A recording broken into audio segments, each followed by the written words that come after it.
All right, it's Steve here, ready to have a scintillating discussion about measures of spread. So this is the first activity that I want you to work on in week 9.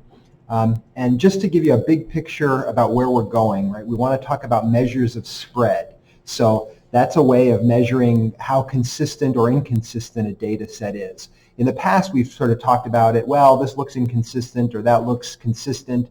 But here, finally, we're going to be able to put a number on consistency.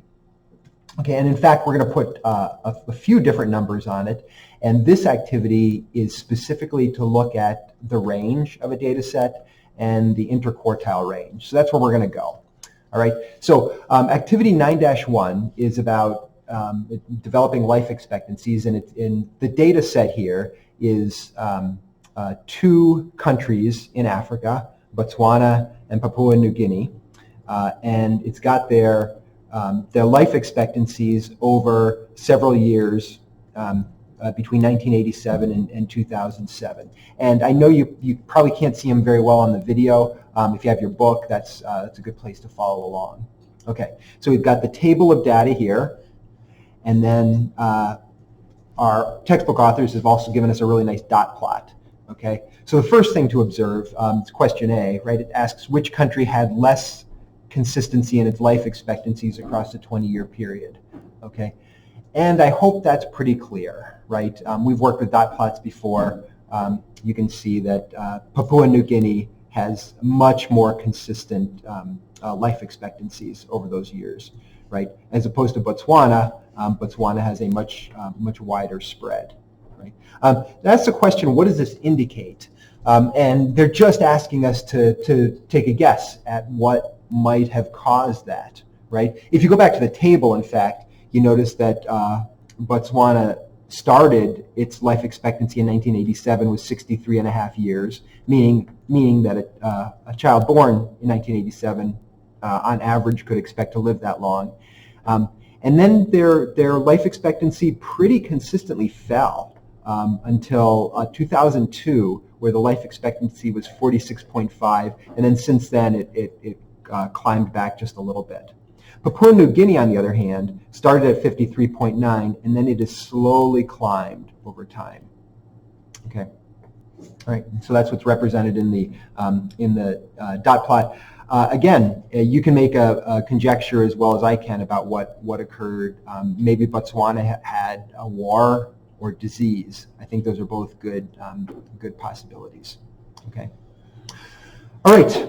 So parts B and C, they ask us to find the range of life expectancies for both Botswana and Papua New Guinea. And so perhaps you've heard the definition of range before. It's not too complicated, right? The range of a data set is just the difference between the maximum and minimum values in the data set, right? So take your highest and your lowest observations and then look at the difference, okay? So again, the tables here is a little hard to read, and we can't quite get the precision off the dot plot. So I've just rewritten the data values here, the observations for both countries, and I've also sorted them in order. So Botswana's minimum observation is 46.5. Their maximum observation is 63.5. So then the range, right? The range is 63.5 minus 46.5, or 17 years. Right. Okay. Papua New Guinea, on the other hand, their range is 57.4. That's the high. The low is 53.9. And can't do the math in my head very well. 57.4 minus 53.9.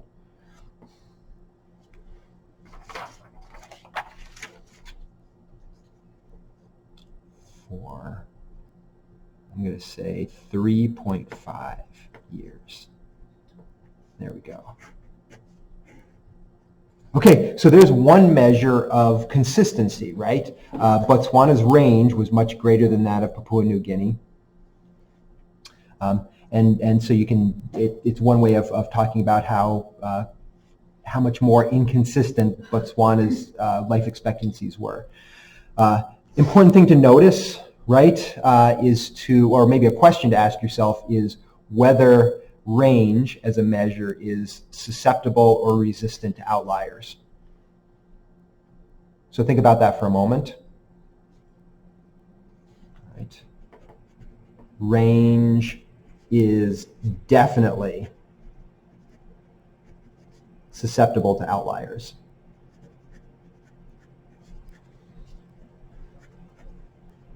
Right? A really large observation or an observation that's far off from typical is going to affect your range.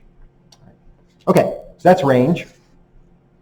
Our next job, or our final job for this activity, is to find the IQR, the interquartile range, for both Botswana and Papua New Guinea. Okay, there's a little bit more work to do there, but it's not crazy hard. Okay, so first we need our definition.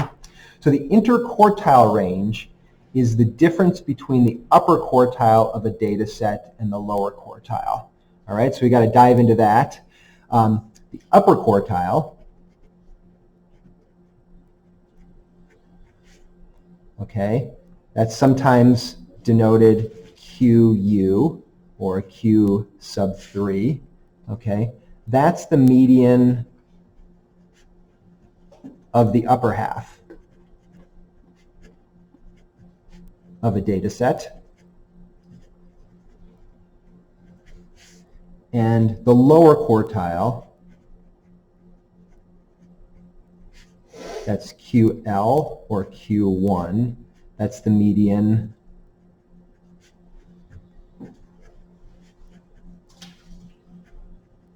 of the lower half of a data set. So you know the median divides your data into two halves, okay? It divides it into an upper half and a lower half, and then you find the median of the upper half, that gives you your upper quartile. You find the median of the lower half, that gives you the lower quartile.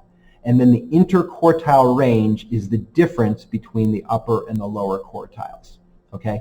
That sounds complicated, but it's not so bad when we look at it in practice, okay? So let's go back to our data, okay? Let's work out Botswana. All right. So there's 9 observations, right? 1, 2, 3, 4, 5, 6, 7, 8, 9. All right. So that means our median observation is the middle one. That's observation number 5. 1, 2, 3, 4, 5. There it is. There's our median. Okay. And then what that median does is it divides our data into an upper half and a lower half. So there's the lower half of our data set, there's our upper half. Okay? And now to find the lower quartile, we find the median of the lower half. Okay? And that's easy, right? We've got 4 observations in our lower half. So then the median observation is the average of those 2 middle observations. And when I say the median, I mean the median of the lower half, or the first quartile. Right, so we take the average of 48.9 and 49, and that's our lower quartile. So QL is 48.9 plus 49 over 2, which is 48.95. And then the upper quartile, we'll do the same thing. There's 4 observations in the upper half. So these middle 2 will give us our upper quartile. QU is 62.7 plus 63 over 2. So it's 62.85. And now see what we have, right? So the quartiles, even before we calculate the IQR, the quartiles and the median have now divided our data set sort of into 4 quartiles, 4 chunks, right? There's the chunk that's below the lower quartile. There's the chunk that's between the lower quartile and the median. There's the chunk from the median to the upper quartile, and then there's the chunk from the upper quartile to the maximum, right? So sort of 4 distinct pieces, right? And then the IQR is the difference between the upper quartile and the lower quartile.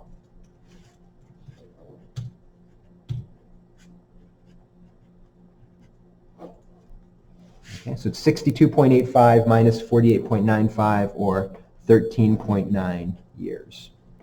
Okay, and notice what that measures, right? That measures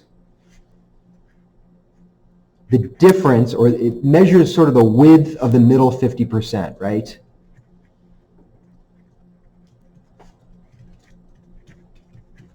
The middle 50% of the data runs from your lower quartile to your upper quartile, and so it measures how spread out that middle 50% is. Okay, so for Botswana, it's 13.9 years.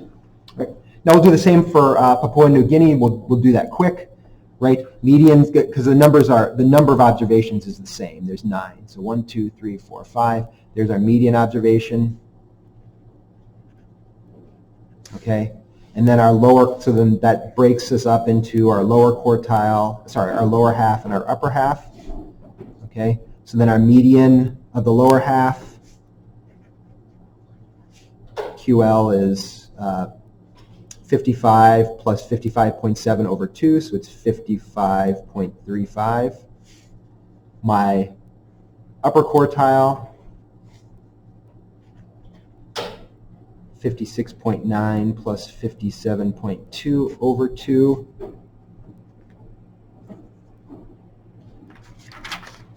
So that's 57.05. No, yeah, 57.05. And then our IQR is the difference between those two, QU minus QL.